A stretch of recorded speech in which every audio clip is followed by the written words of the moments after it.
Hello, I'm Michael Pierce, and this is The Human Condition.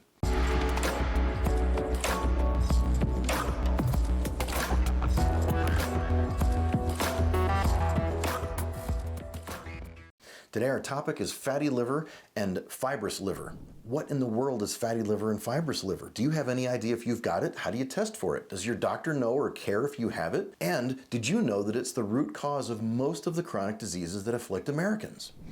So please come to our website, give us your email, and get a couple of free ebooks. I've got 2 free ebooks on the website. The website is humanconditionlab.com. We're very proud of our new website, and we'd love to have you visit and tell us what you think, as well as you can go to Calendly and book a call with me if you like.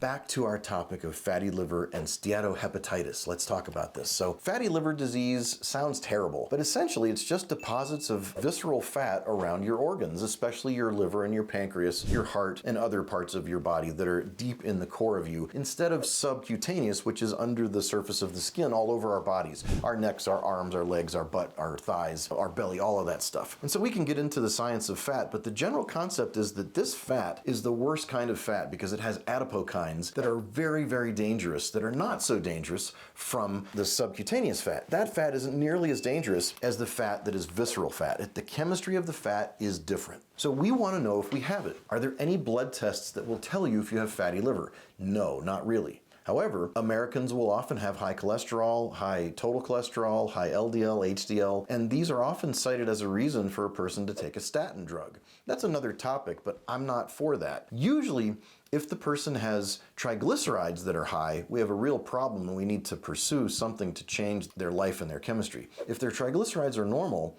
and their HDL is normal, but their total cholesterol or their LDL is high, that's a problem, but it doesn't necessarily by itself indicate that they have fatty liver or not. How do you know if you've got fatty liver? Will you see it on the outside? Well, no, not necessarily. The fatty liver can be hidden by what we call skinny fat. People that are skinny and lean and they've got fatty deposits in their organs. The only way to really see it and to really know is to get an inexpensive ultrasound of the liver and pancreas and gallbladder, which is great, serves 2 purposes, because not only does it show you for $100 or so your fatty liver and fatty pancreas, but it also shows you if your gallbladder might be clogged, and if you have stones, and whether or not it's safe to do a gallbladder or bile cleanse, which a lot of people want to do. And I don't advocate doing if you haven't had some imaging. If you got family history problems, you might have a blockage and you might end up really hurting yourself if you've got gallstones or sharp stones, which can be even worse. The other way to do it is an MRI. An MRI of the abdomen will show you that there's fatty liver or not. This fatty liver deposits can cause inflammation that lead to heart disease, that lead to stroke, that lead to cancer, that lead to diabetes, that lead to inflammation, that lead to autoimmune disease, and a whole host of other inflammatory and modern diseases of lifestyle, which are completely and fully preventable and reversible. So we need to be able to understand what is this and do we have it and can we get rid of it? Now, I like to talk about how this might affect the arteries too, so I like to throw in there cardiac CT scan, which includes a calcium score of the blood vessels of your heart. It measures the calcium in the plaque of your heart, which infers what the rest of your body, like your brain and your other organs, including the sex organs, might have as far as plaque goes, because calcium and plaque are kind of tracked together throughout the body. So if you've got a high calcium score in your heart vessels, you know that the rest of your body might have a higher risk. And if your calcium score is going up year after year, you're in trouble. If your calcium score is going down on a CT scan, your risk for a cardiovascular event is lower than it would be even just from looking at blood work. So you need to integrate all this information with your blood work and your physician, because sometimes your cardiologist may not know about this, or your general practice doctor. Now, what are the things in your diet that can contribute to this fatty liver disease? Usually it's a high carbohydrate diet and a high refined carbohydrate diet.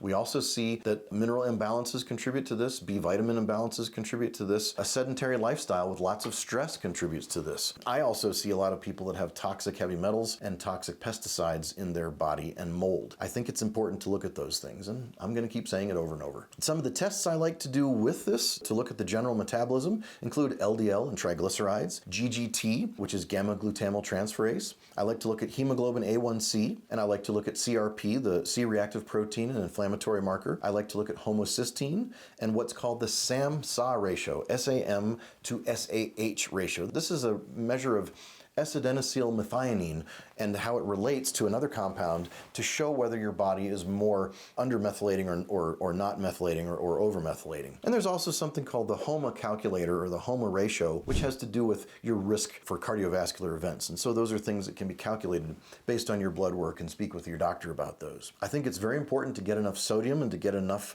magnesium and all of the minerals really, especially when you're on a ketogenic or carnivore diet. You actually need twice as much sodium as the average person because of what happens to insulin when you eat a lower carbohydrate diet.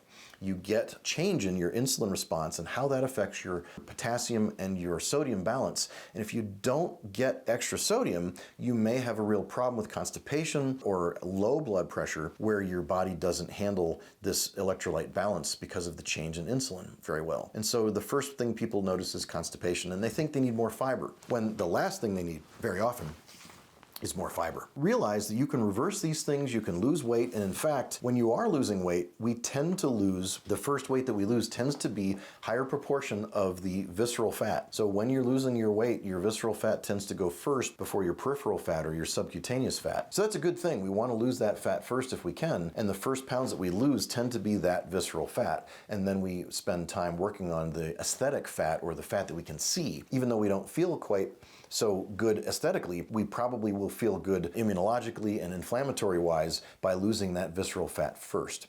So it's very nice to look at and see that. Also bear in mind that if you lose weight rapidly, sometimes you'll detoxify toxic heavy metals and toxic fat-soluble molecules and hormones and cytokines of inflammatory nature that are stored in your fat cells. So you may have to have a weight loss and then a plateau to detoxify, a weight loss and a plateau to detoxify. If you just drop weight like crazy, you might be releasing a lot of fat-soluble toxins into your body faster than you can metabolize and dump them. And that could make you feel really, really sick. So again, this is not medical advice. I'm not your doctor yet. I hope this helps you and realize that you can reverse these problems and use a different diet and use more exercise and stress management to reverse this kind of problem. We need to end with talking about the fibrous liver, or the steatohepatitis or hepatosis, and that's where the fatty liver goes into the fibrous liver. The liver starts to get fibrosy and start to prematurely age. You can pick this up on an ultrasound. There are new technologies with ultrasound and MRI that will actually show how fibrous and how rigid and stiff your liver is getting. And even that is reversible to some degree. There are many patients that have reversed fibrous liver to fatty liver and fatty liver to normal liver because the liver has a tremendous capacity to regenerate. So don't lose hope and don't give up and don't just start taking drugs if you have a desire to really fix the root causes of fatty liver and fibrous liver.